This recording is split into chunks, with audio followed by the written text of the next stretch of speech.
Dia 14 de outubro de 2005, Daniel Craig era anunciado como substituto de Pierce Brosnan como James Bond. Na época, o ator britânico tinha 37 anos e a escolha não caiu muito bem entre os fãs do agente mais famoso de todos os tempos. Muitos alegavam que, por ser baixo e loiro, o ator não se encaixava nos padrões para interpretar o personagem. Craig, na época, não tinha nenhum trabalho de extrema relevância. Ele já havia trabalhado com nomes famosos como Tom Hanks em Estrada para a Perdição, dirigido pelo Sam Mendes, que futuramente viria a trabalhar novamente com Craig, dirigindo 2 filmes do 007. E Munique, filme dirigido por Spielberg, que conta a história de um ataque terrorista durante os anos 70. Filme esse que recebeu 5 indicações ao Oscar, inclusive. Segundo informações, quase 200 atores foram cogitados, mas apenas 5 fizeram o teste final para 007 Cassino Royale. Sendo eles o Sam Worthington, Henry Cavill, Goran Visnich, Alex O'Loughlin e Daniel Craig, que ficou com o papel. Dada essa introdução sobre a escolha do ator, vamos fazer uma espécie de retrospectiva, conversando um pouco sobre a era Craig e a sua influência dentro da franquia, ressaltando os acertos e os erros. Tudo isso sem spoilers. Antes de falar sobre a estreia de Craig, deixa eu tecer alguns comentários sobre o seu antecessor. O Pierce Brosnan não foi lá um James Bond tão emblemático. Tá certo que a sua estreia foi com o ótimo GoldenEye de 95, que ganharia uma repercussão ainda maior virando um jogo para o Nintendo 64 em 1997, fazendo a alegria de muitas crianças e adolescentes daquela época. O ator era sim muito carismático, o que também ajudou bastante, mas os filmes em si, com exceção ao primeiro, são bem fraquinhos. Com direito a Um Novo Dia para Morrer de 2002, que é muito ruim, um dos piores já feitos, que tem inclusive aquela famosa cena do surf, que é muito provavelmente a cena de maior vergonha alheia de toda a franquia. O nível dos efeitos é um negócio assustador, e isso para um filme de 2002. E essa foi a despedida dele como James Bond, um filme muito aquém do que poderia ser, não honrando nem mesmo a dedicação do ator. Isso deixou a galera curiosa para saber quem seria o próximo James Bond e como seriam os seus projetos. E como já disse aqui, o anúncio foi em 2005, e em pouco mais de um ano chegava aos cinemas Cassino Royale, considerado por muitos, inclusive por mim que vos falo, o melhor filme do James Bond de todos os tempos. É muito interessante ver como ele propõe uma desconstrução acerca da persona James Bond que vinha sendo trabalhada nos últimos anos. Após o Sean Connery, o Bond ganhou uma áurea meio fantasiosa, elemento esse que já era presente nos filmes do Connery, mas que ficaram ainda mais evidentes com os próximos intérpretes.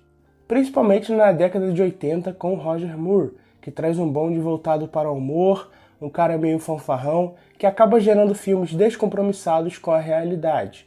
Na era Craig, o objetivo é fazer totalmente o oposto, e isso já fica evidente desde a brilhante introdução.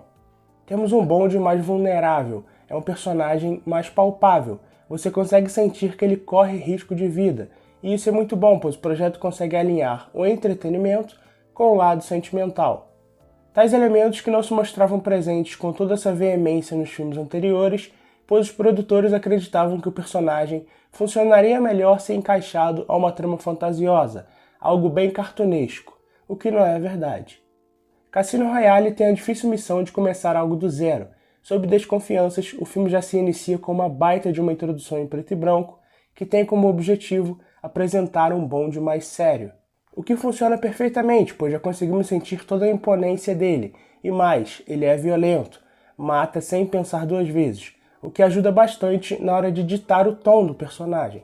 A ação do filme entra no momento certo e os personagens são bem desenvolvidos, porque o roteiro dá tempo para que a gente sinta a mudança dos personagens. A Vesper, interpretada brilhantemente pela Eva Green, por exemplo, no começo ela não quer papo, ela está ali só para cumprir o seu objetivo e apenas isso. Porém, todos nós sabemos que ela é a Bond Girl em questão, mas o roteiro sabe trabalhar bem com a interação dos dois, fazendo com que a química se estabeleça lentamente e de maneira plausível.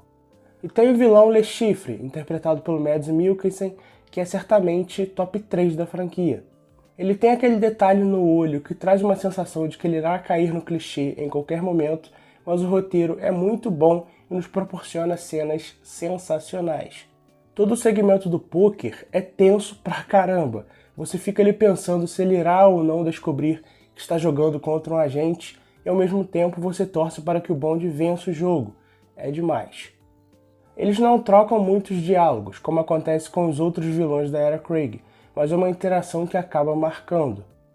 A cena da tortura, por exemplo, é bem inteligente. Se você não sentiu uma angústia ali, me desculpa, mas tem algo de errado contigo. O filme consegue mostrar a ameaça, que é o vilão, e ao mesmo tempo a vulnerabilidade junto da imponência do Bond de Daniel Craig. I've got a little edge. Would you mind? Cassino Royale fez muito dinheiro. Ele estabelece o Craig como James Bond, além de nos proporcionar uma experiência sensacional. E é claro que a expectativa iria nas alturas para o próximo filme. Acontece que Quantum of Solace de 2008 é horroroso, de longe o pior da era Craig. Aqui são vários os erros que impactaram a obra, começando pelo diretor Mark Forster, que não tinha conhecimento do personagem que estava em suas mãos. Ele inclusive só assistiu Cassino Royale com as filmagens de Quantum of Solace em andamento. E é inegável que isso, de certa forma, atrapalhou o jeito com que o diretor iria mostrar o personagem. Ele não tinha conhecimento, então ele fez um filme de ação genérico que acaba destoando bastante da proposta do seu antecessor.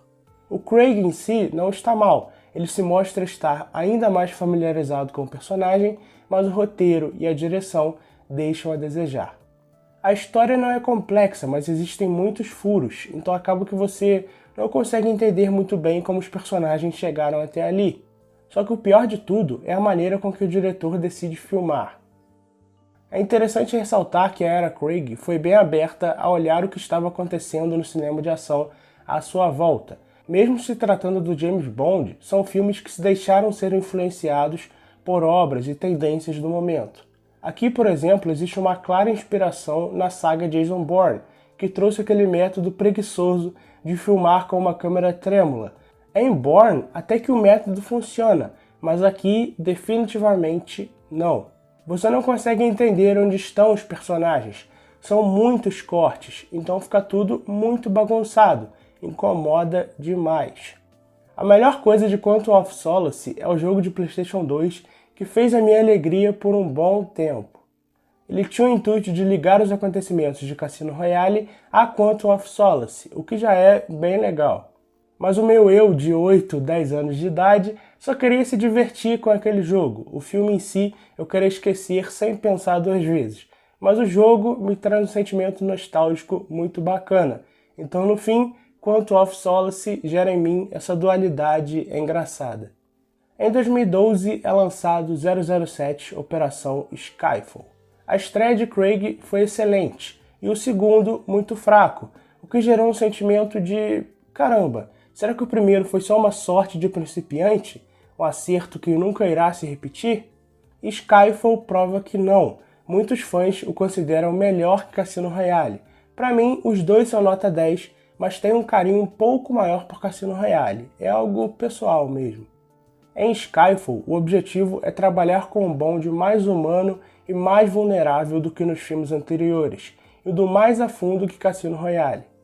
Skyfall me faz lembrar de dois filmes de super-heróis, começando com o Homem-Aranha 2, a partir do momento em que ele basicamente tira as habilidades do Bond e o arco narrativo dele é a jornada para reconquistá-los. É uma trama mais introspectiva que busca entender mais a fundo o personagem, muito semelhante ao que o Sam Raimi propõe ao Peter em Homem-Aranha 2. E o segundo filme é The Dark Knight, de 2008. O vilão Silva tem muito do Coringa do Heath Ledger. Ele é aquele cara com ideais alterados, ele usa uma peruca loira bem estranha, além de estar sempre sorrindo de orelha a orelha, mesmo sem ter um motivo para tal ação. Fora isso, a própria cena onde ocorre a primeira interação entre herói e vilão é bem semelhante à cena do interrogatório de O Cavaleiro das Trevas. Assim como o Coringa, o Silva faz algumas brincadeiras mortais, digamos assim. Não é um copia e cola, mas você nota que houve sim uma certa inspiração. E o fato de escolherem o Javier Bardem é mais um exemplo de que a era Craig esteve bem atenta ao que estava acontecendo em sua volta. Em 2007, ele deu vida ao Anton Chigurh, um dos melhores vilões de todos os tempos, que o rendeu inclusive o Oscar de ator coadjuvante no ano seguinte. Escalar o Javier Bardem para interpretar um vilão depois de Onde os Fracos Não Têm Vez é jogar no seguro. Se o texto for bom, pode ter certeza de que ele irá arrebentar. Consigo entender perfeitamente quem diz que Skyfall é melhor que Cassino Royale, porque tecnicamente ele é de fato bem superior. Em Cassino Royale, o objetivo é apresentar e ditar um tom para o personagem. Aqui, tudo é mais polido e refinado, além de ter profissionais extremamente talentosos envolvidos na produção.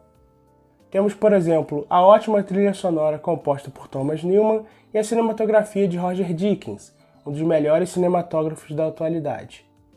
Visualmente, a direção, junto do trabalho de Roger Deakins, conseguem criar composições sensacionais. Repito, a parte técnica é impecável.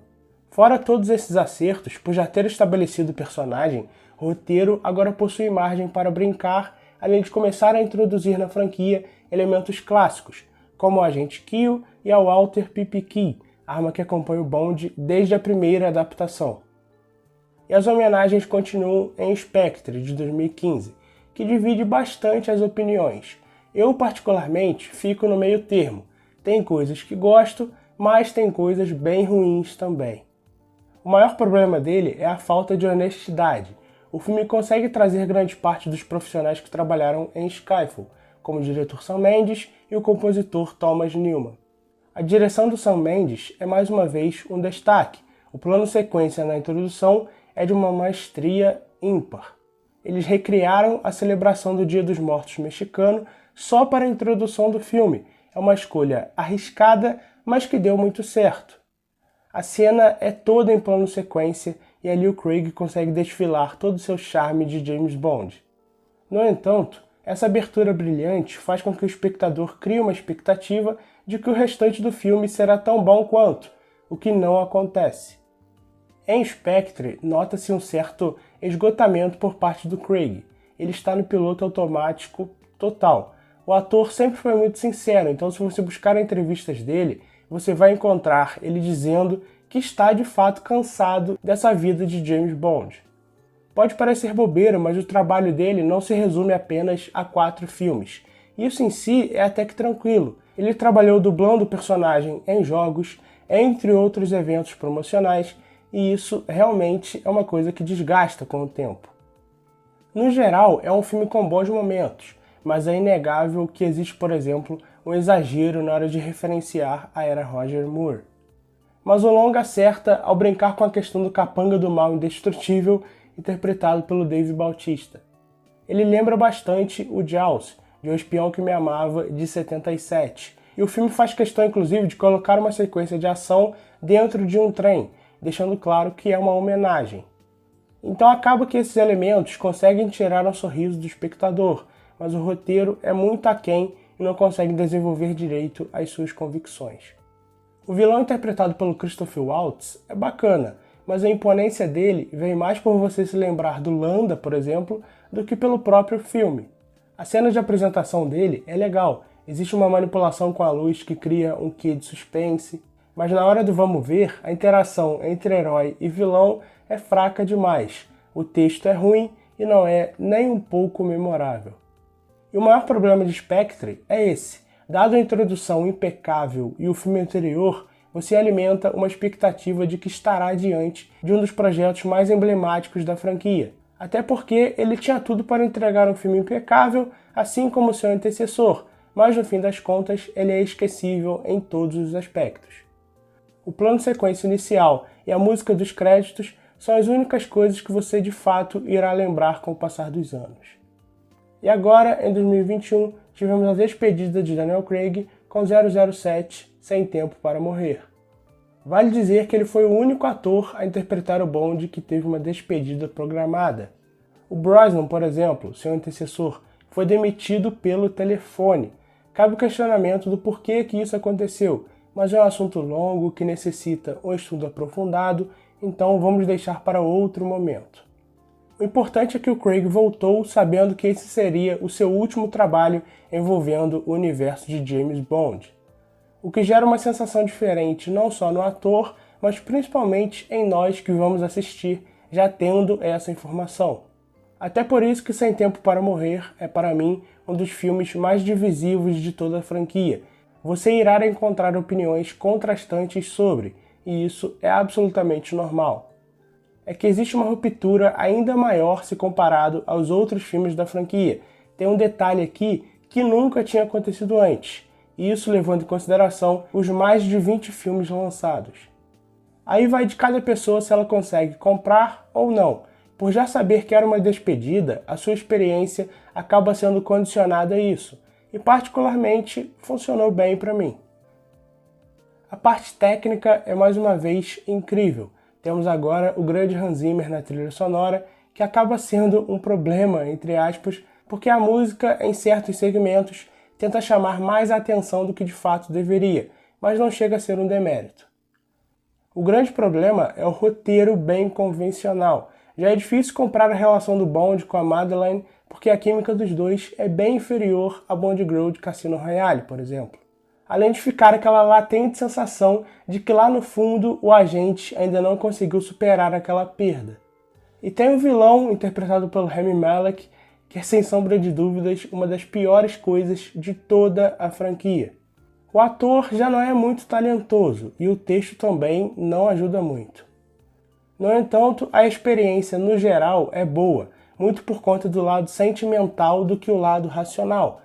O roteiro deixa a desejar, mas a parte técnica e o seu apreço pelo Bond de Daniel Craig fazem com que a experiência seja boa. E vale dizer mais uma vez sobre a influência de outros projetos na era Craig. Lá em Quantum of Solace, a inspiração era os projetos Bourne, porque eram a tendência da época. Aqui, nota-se que o filme foi influenciado pela era John Wick. Tem, por exemplo, um plano sequência em umas escadas no ato final, que é total vibes John Wick. Coloquei na thumbnail que o Craig é o melhor Bond. Vamos então aos porquês. Primeiro é que essa foi a primeira era que eu consegui de fato viver. Assistir logo na semana de estreia, ficar ansioso pelo próximo filme, e isso conta muito. E além do mais, é impossível você fazer listas da franquia e citar 3 outros filmes sem citar algum do 007 de Daniel Craig. Melhor Bond Girl, melhor vilão, melhor introdução, melhor música nos créditos iniciais, melhor sequência de ação, melhor filme do James Bond. É isso, no geral é muito difícil você fazer uma lista sobre a franquia e não colocar algum filme do Daniel Craig em primeiro, segundo ou até mesmo terceiro. São projetos ali bem relevantes e que serão lembrados por muito tempo. Estão ali no topo da franquia. Ela nos trouxe elementos novos, trouxe personagens marcantes, um Bond marcante, cenas épicas. Foi uma era ali ótima. Tem sim os seus altos e baixos, né? Você tem filmes ali que são bem ruins, só que se você pegar como um todo, você tem 2 obras-primas e um filme que é bom, o outro que é ok, e tem um ali que é bem ruim. Então, no geral, ele passou de ano, com certeza, está aí na história e é para mim o melhor Bond de todos os tempos. Por fim, só digo uma coisa, boa sorte ao próximo intérprete, afinal, ele irá precisar. The name's Bond. James Bond.